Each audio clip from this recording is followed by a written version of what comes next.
Astronauts to the moon. Ignition sequence start. 3, 2, 1. Houston, we have a problem. Liftoff. We have a liftoff. We copy you on the ground. You got a bunch of guys about to turn blue. What you're seeing here is a mirage. What's going on, everyone? It's Jeranism back with another video for you today.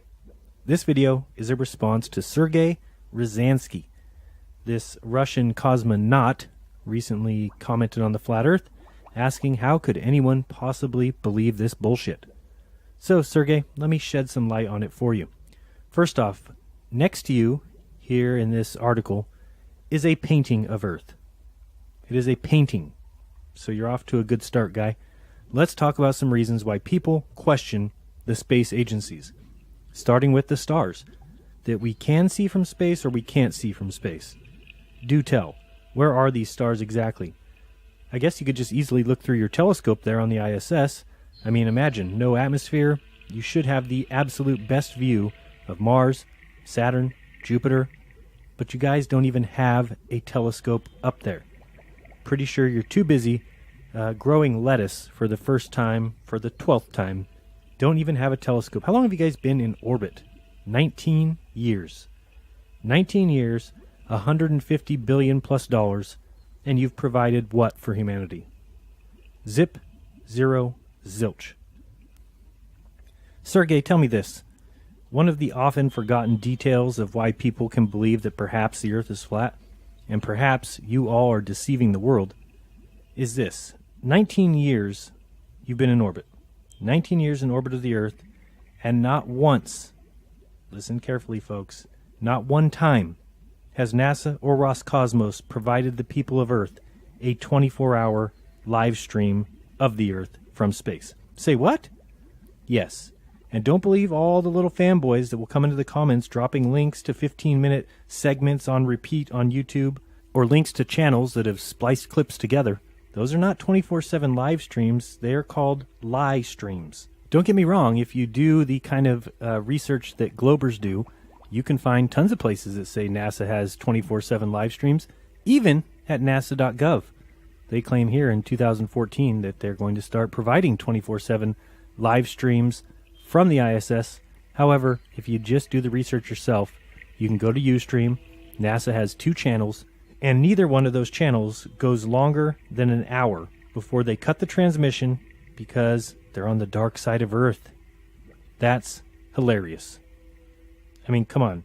You figured out how to get Voyager 1 and Voyager 2 to communicate with Earth from 13 billion miles, but you haven't quite figured out that live video feed from the dark side of the Earth yet. I guess you guys have never heard of these satellites you say exist.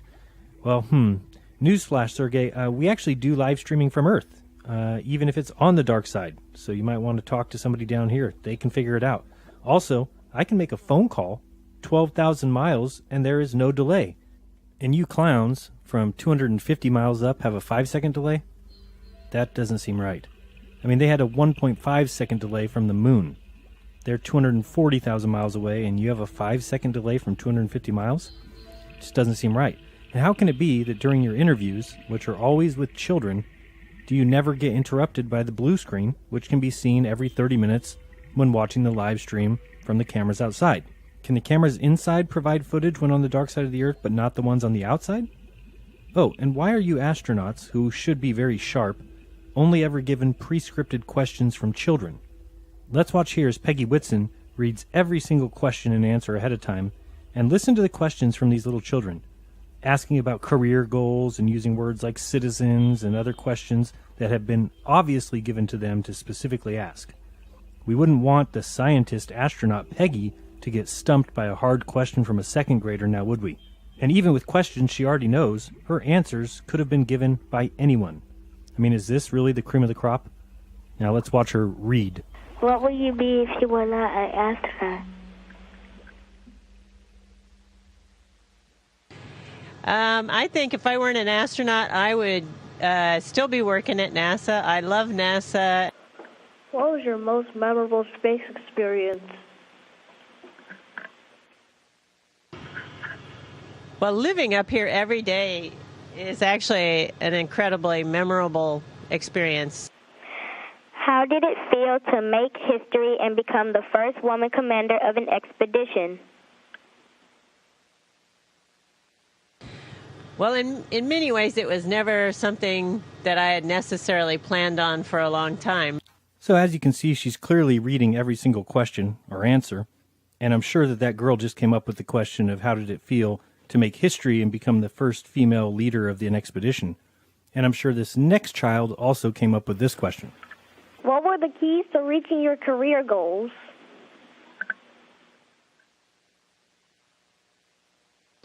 I think that determination and work ethic, I think, were key for me. I had to study really hard in school to do well, but that paid off, that all the studying paid off for me. So I think determination and work ethic are extremely important. How does the food you grow in space taste differently from Earth? That's a good question. We've grown a couple of different things up here in space. When I got here, Shane was already growing some lettuce. When do you think civilians begin to live in space? Actually, that's a really good question. And Did that one stump you, Peggy? Okay. Now listen to this answer for the question of what's the most beautiful thing you've seen from the ISS. This is typical indoctrination. It's the point that needs to be hammered home to these children. Here she goes. to me, I think the most beautiful thing about our planet is looking at the limb of the Earth, the curve of the Earth that we can see from our viewpoint, especially at sunrise and sunset. It is an amazing time.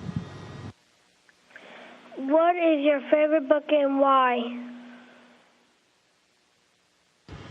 I think, growing up, my favorite book was Illusions by Richard Bach.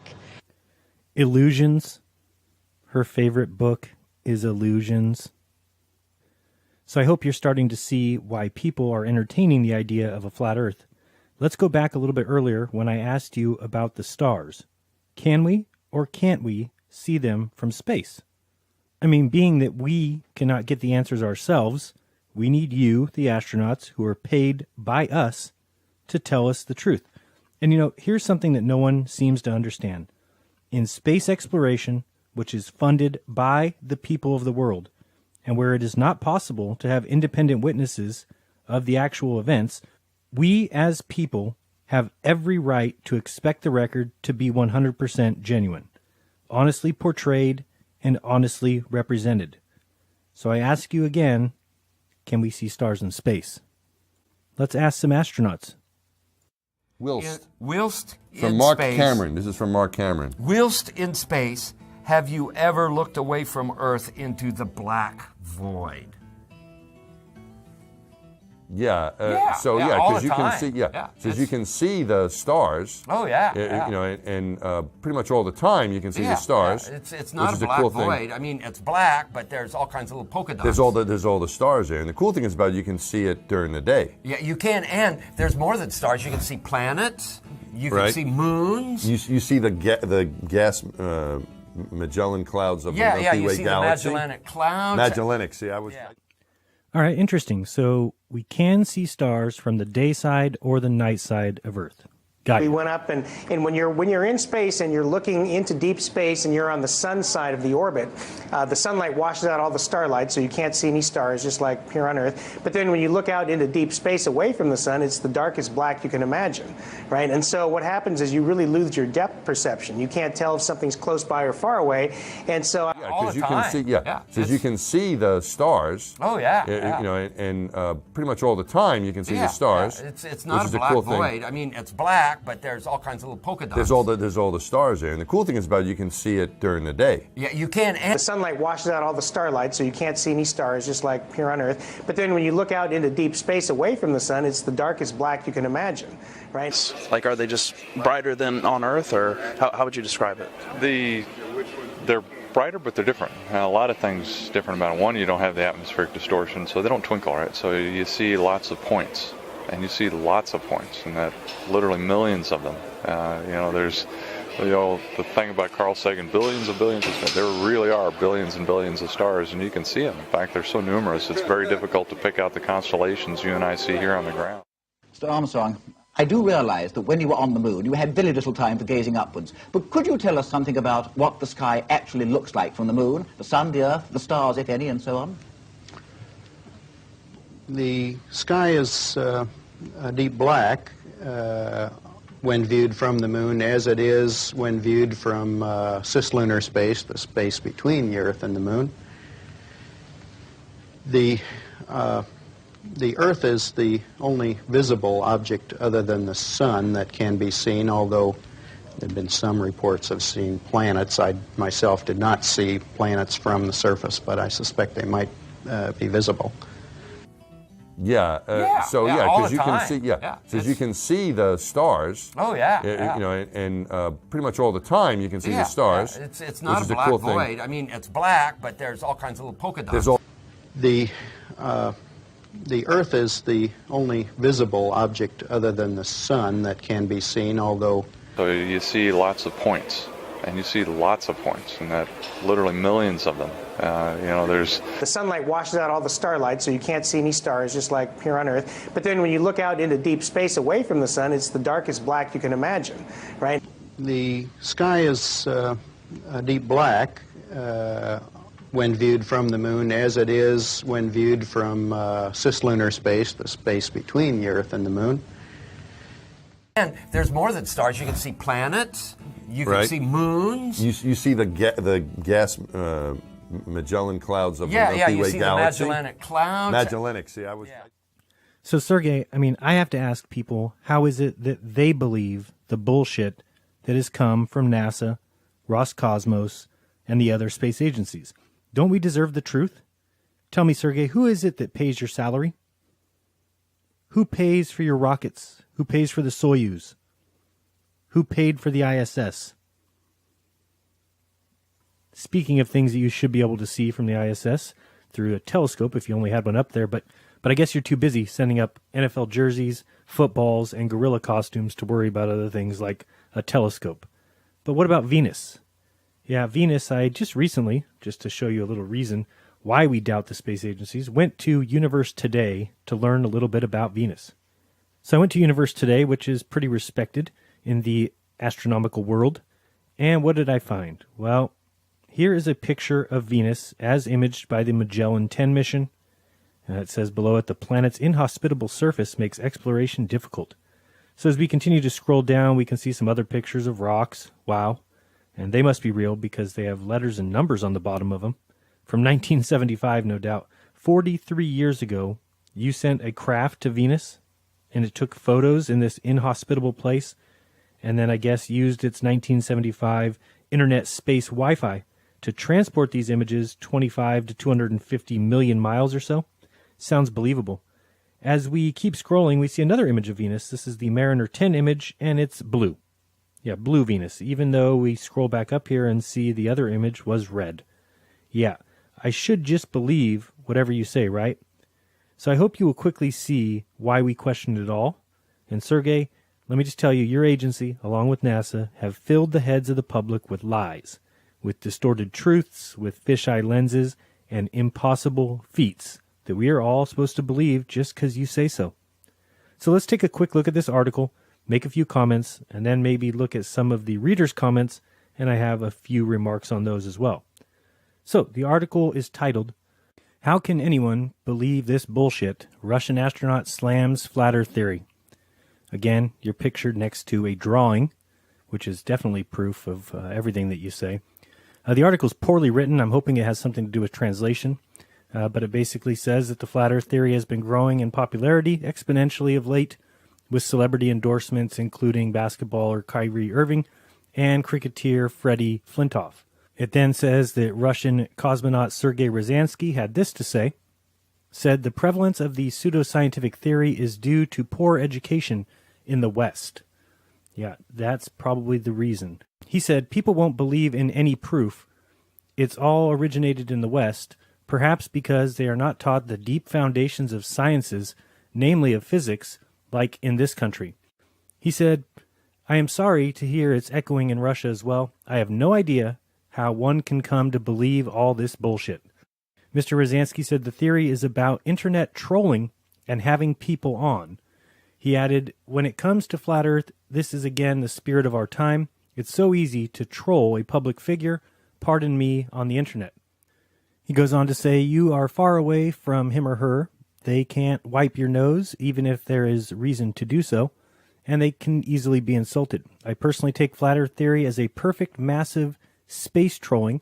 Nothing more. There's nothing serious behind it. It is just about playing a trick, waiting for what will come next, whether this or that cosmonaut will respond. Scroll down a little bit here. I never get involved in it on social media, as it's a shame to spend my precious time there explaining elementary physics to people. The astronaut said the reason people use pseudonyms is to hide how dull they are. He concluded, on the other hand, why not, since one is striving to play jokes and they do it on the internet. You have perhaps noticed that these users are most often nicknames, since it takes a certain courage to acknowledge that you are dull. Mr. Ryazansky is known to have partaken in 2 space flights, having entered open space 4 times in his space career. Well now, Mr. Ryazansky, let me tell you a little secret. Most of the flat earthers I know, and definitely the ones speaking out about it on the internet, use their real names. I use my real name. Guess who uses fake names? Globe believers.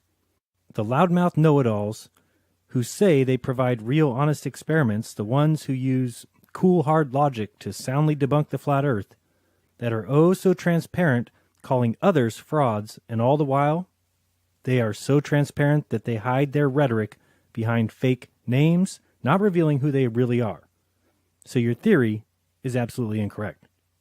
The article continues, his spacecraft, the Soyuz MSO-5, finalized its 139-day ISS program and safely returned from orbit on December 14, 2017.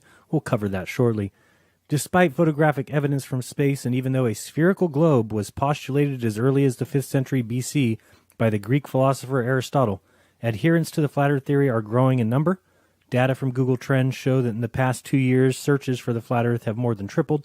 Guarantee it's more than that. There have been several instances of high-profile celebrity endorsements, outrageous stunts to promote the theory, and media covering of the flat earth events that have helped promote the cause. A self-taught rocket scientist constructed a homemade rocket out of scrap metal in order to prove astronauts lied about the planet being flat. That is completely, totally, 100% untrue. He simply built a rocket, and on the side of it, it said, research flat earth. He's a stunt man. He was doing a stunt, not meant to prove anything or show anything. That is all just media propaganda, of course. The article continues, Mad Mike Hughes planned to launch himself 1,800 feet and fly through the air at 500 miles per hour in his steam-powered vessel made of scrap metal, but he had to abandon the launch after the U.S. Bureau of Land Management reportedly stopped him from using public land after reading about his plans in the media. Also, fanatics attended a sellout Flat Earth International conference to discuss everything from NASA lies to 9/11 conspiracies. Flat Earthers believe NASA is lying to the general public in order to conceal a stationary flat planet. The Flat Earth International community explains the community suspect the planet is circular disc shaped that relies on Antarctica to provide an icy wall barrier. Not true. The ice barrier is supported to prevent humans walking off the edge of the Earth. Not true. Flat Earther Mark Sargent told the BBC nobody likes this uncomfortable feeling to be in this tiny ball flying through space in this vast, endless universe. And the article goes on and on. It is a nonsense article. And Sergey Ryazansky, a lot of your little comments here are nonsense as well. Let me show you why. So, tell me this, Cosmonaut. Why is it then that in the 1/6 gravity, the moonwalkers moved slower? Please enlighten us, because at 1/6 the weight, so let's say a 200-pound man with a 100-pound backpack would go from 300 pounds to 50 pounds, but he has the same muscle mass. He should jump 10 to 15 feet in the air. He should leap over the lunar rover. Instead, they acted out on a soundstage and have lied about it for 50 years. Why can't you show water stuck to a spinning ball? Why, if I poured out a bag of Skittles on the ISS, would they not join together and make a sphere? They should. How do we know things are pulled to the center? Can I see one example? So water curves now too, huh? Even though for all time water has been used as our guide to what is level. You even admit it. The water in Australia is level with the water in California. Oh, because we're on a ball, you say, right? Well, not one of us feels the earth is moving. Not one of us feels it's spinning. Actually, if it wasn't 1,000 miles per hour, but it was 1 trillion miles per hour that we were spinning, we still wouldn't feel it. If instead of a figure around the sun at 66,000 miles per hour, we were going 66 trillion miles per hour, we wouldn't know. See, now maybe you can start to see why we have our doubts about you and your space agency.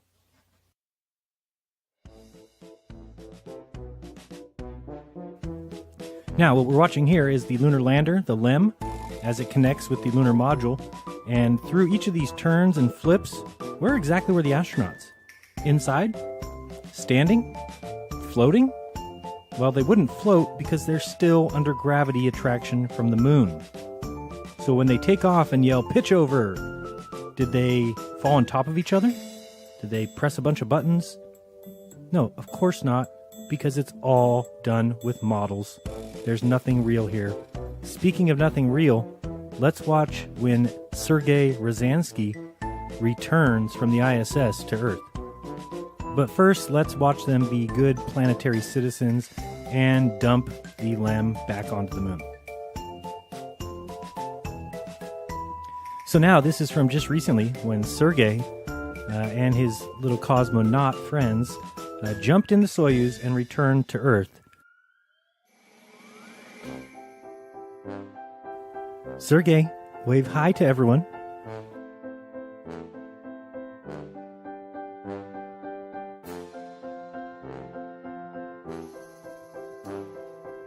Now, you see this little craft here that is nothing more than a model. It's such a joke. Because, Sergey, you're inside there, right? You're inside that middle pod. Do you happen to have any camera footage of that? It's just like we didn't have any camera footage of Neil and Buzz when they were landing on the moon. It seems like you only have camera footage when you want to. It's not all the time. Where's the camera footage from you guys being in this middle pod? It would certainly be interesting to see, since the top pod that you folks can see, that burns up in the atmosphere, completely disintegrates, never seen again. The bottom part and the solar panels burn up in the atmosphere, never to be seen again. But the middle pod, it comes back with 3 humans inside of it. Let's watch this.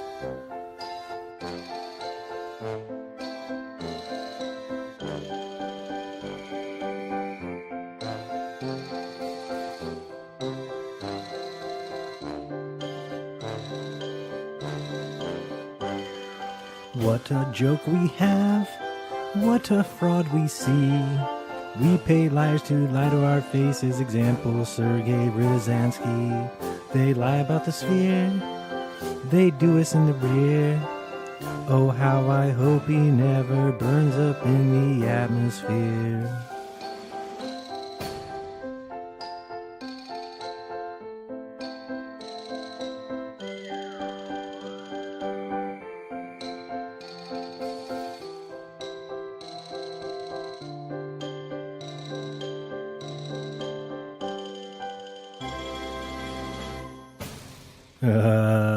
Bullshit. So let's take a look at a few more reasons to doubt NASA, and there are thousands. So first, let's watch this astronaut on the moon. Astronauts to the moon. Thank you. I completely agree, Dan Aykroyd. Look at his shadow here. It's on his right, or our right, which means that the sun would be to the left. Now, here's a pan to the right. This is not edited or spliced. The camera is just panning to the right, but now his shadow is straight ahead, or rather about 1 o'clock. Get a little zoom here. He does a little dance. Now he starts moving again. We pan to the right, and his shadow is now on the left. This is what the French call impossible. It is a total joke. It is a fraud. If you believe that man has walked on the moon, how? Why? It is the most insane belief that any rational thinking human being can have. It's evidence that you've turned your brain over to the Neil deGrasse's, the Bill Nyes, and the other liars like Sergey Ryazansky. Here we see the helium balloon that is the shuttle dancing before it comes to a stop. But I did want to look at a couple of these comments from this article. First comment says, sadly, the flat earthiest people are indicative of what has been going on in the West for quite some time now. The systematic dumbing down of society paralleled with the left liberal agenda, led by the Marxist originators whose intention is to dumb people down enough to accept global totalitarian government where they control everyone and everything. The dumbing down seems to be the most effective where the liberal left have overrun the education systems and where genetically modified food and enforced vaccination is prevalent. This person is actually not too far away from the truth. This guy comes in and explains it to him. They've been dumbing you down with the spinning ball theory. They want you to think we are a random ball in space that came from a big bang. It's all theory. Some guy comes in and says, who stole this bloke's lithium? To which he responds, you are terrible at insults, which he is. The person next says the flat earth is a belief system and is devoid of logic. Yeah, sure. And the spinning ball that none of us can feel, that has the attachment of the atmosphere, and we're flying through space around a sun that's 1,000,000 times bigger than the earth, that is full of logic. It's just so packed full of logic. That's the crazy thing. They would rather that the full history of science is wrong than their belief is correct on the origin of the earth. The fact that they believe that science is one big cover-up and a massive lie is tantamount to the philosophy they adopt. We shouldn't believe everything we're told, but to extrapolate that to shouldn't believe anything from NASA at all is completely hysterical. Here comes another commenter to say crackpots are devoid of all logic because, well, for the most part, ad hominem attacks are all these people have. Someone then says that this guy is deluded for calling himself a doctor, to which the doctor replies, I am a doctor in engineering, so I use science every day. I also have a telescope to see distant galaxies and stars. I also ask my own questions. I get my own answers. I research, and yes, I have researched Flat Earth comprehensively because it asks an important question. But the Flat Earth answer is wrong in my opinion. He goes on to say that he deals only in facts. He answers his own questions, but says, I'm not a yes man, but I believe Flat Earth is false, and you make up lies to justify your belief. The other guy comes back and says he has a Celestron Astromaster and a Nikon P900, and the doctor responds, well, I suggest you use them. He continues on saying that the Flat Earth is wrong, just as is the 6,000-year-old Earth, and there lies a huge problem. For Mr. Asks His Own Questions, he believes that Flat Earth means a 6,000-year-old Earth, which is incorrect, just as to assume that the Flat Earth is a Christian movement. Just because the idea of a stationary and flat Earth can be found in the Bible does not in and of itself make the Bible true. Just as if the story of the three bears and Goldilocks, if it also took place on a flat and stationary Earth, and then we found out that the Earth was in fact flat and motionless, that wouldn't make the story of Goldilocks and the three bears true either. The doctor here says that he uses his telescope to look at distant galaxies and stars, but my question is, how do we know how far these things are away from us? Let's take a look at this image here. Now, I could tell you that these two star systems are 25 trillion miles apart, and you might believe me. But what if I then told you that this is actually a microscope looking at the cells of the human brain? Different story altogether, right? Well, what is the difference between a telescope and a microscope? One looks in the sky, one doesn't. So we understand that when we look at a leaf under a microscope, we're not seeing farther, yet when we look through a telescope, much like the doctor says he does, we just assume that we are all of a sudden looking farther. Not even just farther, but back in time. This is the crazy idea that the entirety of the heliocentric world is founded upon, that the stars are an infinite distance away, and that they are huge. But where's the proof of any of this? Do you really think you can see 25 trillion miles, even up to several quadrillion miles, with your naked eye? If you do, well, you do so because someone told you. That doesn't make it true at all. The doctor comes back here and says, the density of stars visible through a telescope probably ends the lie that man was created specifically by a god. And there you have it. With one lie about how far away the stars actually are, they were able to remove this person's idea of God. But remember, he is not a yes man. He searches for his own answers and asks his own questions. Or does he?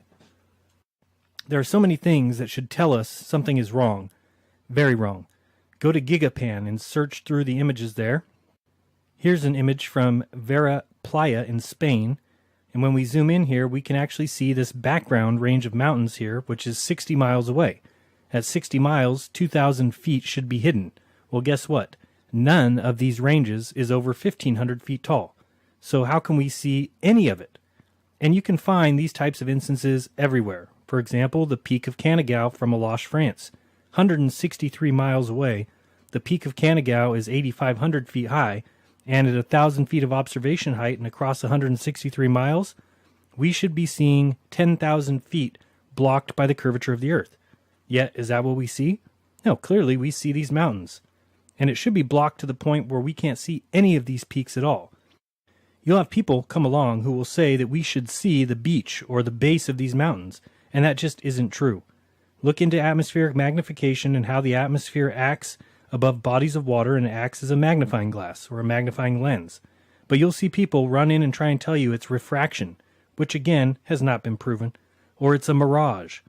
It's the bending of light that causes these mountain peaks to be lifted up and placed right at the horizon for us to see. It's simply a crazy belief. So Sergey, while you might ask the question as to how anyone can believe this bullshit, I ask the same question. The space agencies have been everything but transparent. They tell lies and push a model that continues to be disproven over and over again. These mountain ranges are not being lifted up and shown higher than they really are.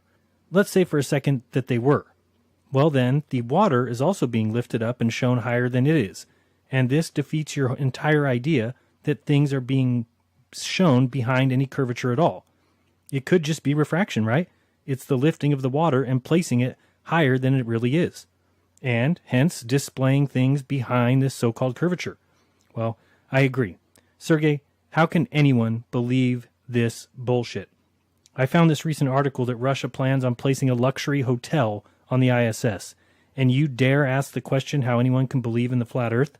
I mean, how do people keep buying into your space fantasy of orbiting hotels? I mean, come on, ask Richard Branson how many people he has placed into orbit. Ask Elon Musk. Here we see a shuttle launch, and as always, the scene will cut to a different view entirely. One looking fairly realistic, the second one is an utter joke. We'll watch it another time, just so we can see that everything looks like it's pretty realistic here. And then we'll see that when it separates, of course, we get the CGI version, which completely looks like it's animated, doesn't look real at all. Why do we always have this moment where we go from what looks to be slightly realistic to insanely computer generated? Why, Sergey? Do tell. So, Sergey, please explain how with $52 million a day, all you can provide the world is CGI planets like this and fake images of Saturn like this. I mean, honestly, are we supposed to believe that that is Earth from Saturn? And that this image is a picture of the Earth and the Moon? Then we get to these circular planet images, and they don't even resemble spheres at all. Clearly, they are just drawings, just graphics, not reality. So why is it that you guys are so afraid of showing people what the Earth really looks like? Someone needs to tell the CGI artist on this image that there is clearly a problem, as places like Bulgaria, Turkey, Romania, Hungary, the Ukraine, Poland, Latvia, Estonia, Finland, Sweden, Norway, Svalbard, and more share a time zone with Africa and can't be in the dark, as this image seems to show. So much of the imagery that we see from space is clearly fabrication. Like this view here, which was taken, I guess, on the one and only day in history that no clouds existed. So why is it that every time we get images from space do we have to use a fisheye lens? It really looks like you're afraid of showing something. Why do you have to alter images from space to match what we were all taught in school at such a young age that we had no choice but to believe it? Why, when someone does question it, are we called morons for daring to question the shape of the Earth? Well, Sergey, when I see videos like this, clearly showing the ball image of Earth, it's nothing but a lens effect, then I have every right to question this bullshit. Newsflash, Sergey. People don't want to see Earth wrapped up like a ball. They want to see the truth. If the Earth is a ball, then show it, and clearly it will be shown as a ball. But to always use GoPro lenses to show the Earth as a ball doesn't make a lot of sense. If the Earth is a ball, show real images of the Earth, and it will be a ball. When you use GoPro lenses in every single case, it looks fishy. I mean, here on the screen, you'll see that I keep pausing this image when it's reversed. Now the Earth is concave. So what is supposed to be the truth here, and why are you guys afraid to show it? To me, it looks like somebody has a huge fascination with spheres. Everything must be a sphere. Here we see the famous Felix Baumgartner Red Bull jump, with the ball below him consisting of Nevada only. Clearly, this is an altered image, and again, I ask, why are you afraid of reality? It's just like your cupola window there on the ISS, which is clearly shaped to show the Earth as a sphere. You do understand that, right? Tell me, Sergey, what should our attitude be towards patches like these? Clearly occult symbology. There you've got the 3 dragons. You've got the devil here with Get Your Kicks on 66. What should our attitude be towards these patches? Here's one with the phoenix. Next we have the one with the upside down star. Are you telling me, Sergey, that no one knows what the pentagram stands for? Is this just a surprise to you? Here's a patch, We Own the Night. Here's another one, The Cat's Out of the Bag. Here's another with some sort of wizard at the top of the pyramid Earth. I'm not even sure what's going on there. You got another one with the bull, as if we don't know what that symbolizes. And here's some of the Illuminati and Freemasonic designs, which are clear, showing the Eye of Ra, showing the pyramid, the capstone, and culminating with this patch, which is as obvious as it can get, what's being shown here. Here we have a patch that says No Country Too Sovereign, which is interesting. I'm sure other people love to hear that one. We've got this one here, A Lifetime of Silence Behind the Green Door. That's always good to tell people who are the ones financing all of your work. We've got this one with a dragon holding the Earth. We've got even more obvious ones like this one here called Project Zipper. We make threats, not promises. And of course the zippered mouth. How about this one? Don't ask. NOYFB, which if you don't know what that stands for, it stands for none of your effing business. How about this one here? Nunquam ante nunquam interim. Never before, never again. And you've got the 3 snakes holding the Earth. Do we really need to be any more obvious than that? Then you see images like this one, which is an official NASA image. I mean, how much more do we need to see to realize fabrication is going on here? We already know that all satellites are basically taken up by balloons. That's, now starting to come out. You've got images like this. What exactly is going on here, and where are they? Who knows? What about the images from astronauts going back as long as astronauts have been around, always doing this hear no evil, see no evil, speak no evil pose, which certainly, says a lot. So I think ultimately what it comes down to is we could look at the Nuremberg trials and know that 19 Nazis were convicted at the Nuremberg trials. The others created the CIA, NASA, Big Pharma, and infiltrated every area of the U.S. government. Do you think we should just drop that, forget all about it, pretend like it didn't happen? Or should we realize who it is at the helm of NASA and these other big letter agencies? We even know why you lie to humanity when we hear comments like this. There are some people who have been so inspired by the achievement of what was thought to be impossible that they are now prepared to lift their own sights and believe that it is possible, let's say, to eliminate poverty, if you like, to eliminate tyranny. But still, anything that liberates the human spirit or causes people to believe that hope is worth cherishing is in itself a very significant human contribution. Well, despite what your handlers tell you, Sergey, lying to the human race is not an important contribution to humanity.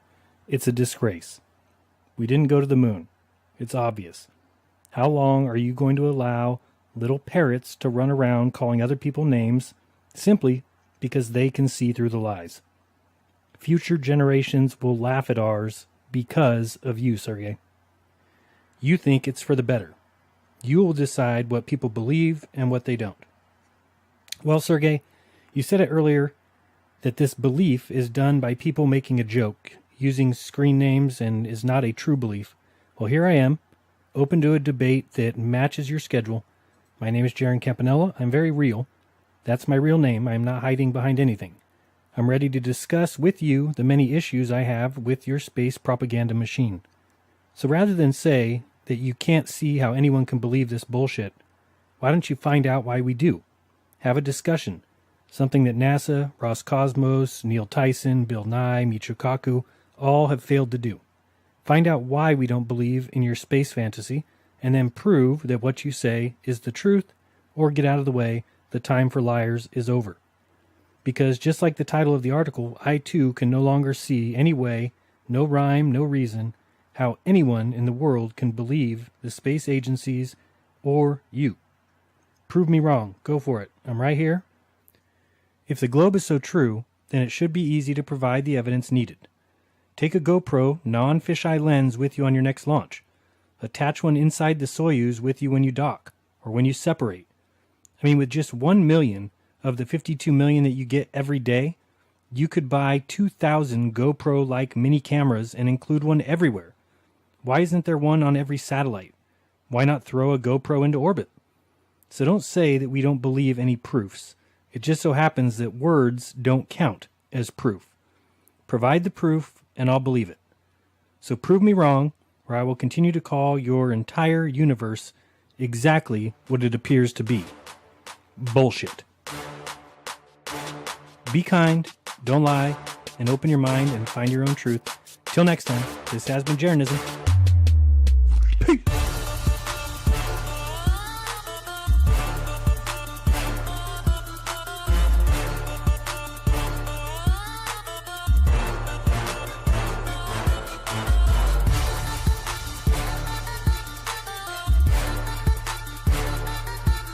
Hey guys, if you appreciate these videos and want to see me make more, please consider a donation, either paypal.me/Jaron or at patreon.com/Jeranism. Your support will help me spend more time on research and more and better quality videos. Huge thank you to those who are already my patrons. You guys are awesome. And if you can't support monetarily, please share my videos if you enjoy them. Thanks again. Peace.